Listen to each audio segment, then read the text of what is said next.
مساء الخير عليكم. هوريكم النهاردة الدليل الرسمي لدورة ألعاب البحر الأبيض المتوسط الأولى اللي تم إنشائها في مصر في عهد الملك فاروق سنة 1951. طبعا فكرة إنشاء دورة ألعاب البحر المتوسط كانت فكرة محمد طاهر باشا. محمد طاهر باشا كان رئيس اللجنة الأولمبية المصرية، ويبقى ابن عمة الملك فاروق وحفيد الخديوي إسماعيل.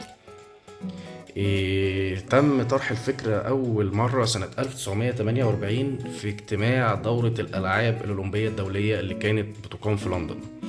وكان الاقتراح أن يتم إنشاء دورة ألعاب أولمبية خاصة بالدول المطلة على شواطئ البحر الأبيض المتوسط. الفكرة طبعا لقت ترحيب من المشاركين، وبالفعل تم إنشاء أول دورة سنة 1951. قام الملك فاروق بافتتاح الدورة بنفسه، وحضرها عدد كبير من رؤساء العالم، وتم إصدار الدليل الرسمي لدورة ألعاب البحر الأبيض المتوسط. طبعا زي ما احنا شايفين الكتيب كان باللغة العربية وباللغة الإنجليزية. هنشوف دلوقتي مع بعض محتويات الكتيب. طبعا أول حاجة رسالة ترحيب للضيوف.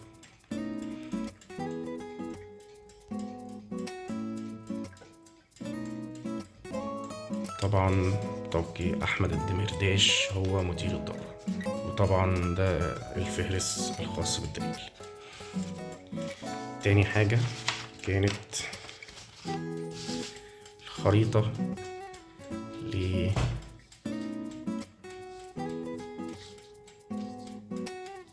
طبعا تم إقامة الدورة في مدينة الإسكندرية على استاد الملك فؤاد الأول اللي هو استاد اسكندرية دلوقتي. وطبعا ديت خريطة للاستاد بالصالات اللي هيتم إقامة فيها الألعاب. طبعا شايفين الألعاب مضمار الجري، الشرفة الملكية، طبعا ديت اللي بيكون فيها كبار الزوار والملك طبعا، ومضمار الجري وملعب كرة القدم وهكذا. طبعا ديت الرياضات اللي كانت موجودة وقتها. طبعا صورة الملك فاروق.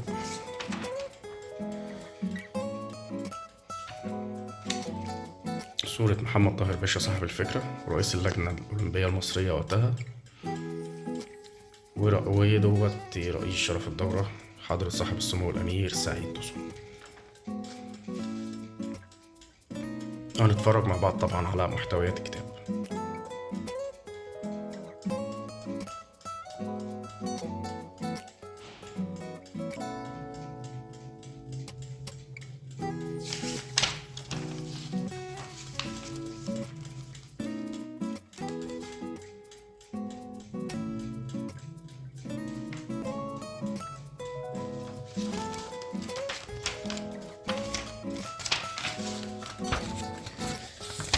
طبعا ديت أسعار التذاكر أو أسعار الدخول.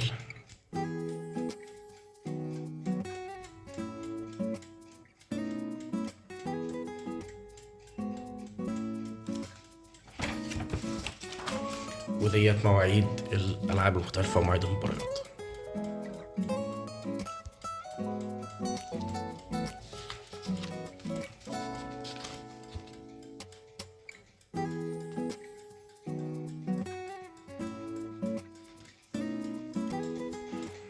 وطبعا ديت الدول المشاركة: اسبانيا وايطاليا وتركيا والى اخره.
وطبعا بمناسبة ديت تم إصدار بعض الطوابع الرسمية للحكومة المصرية وقتها، زي ما حضراتكم شايفين، فئة 10 مليم وفئة 30 مليم.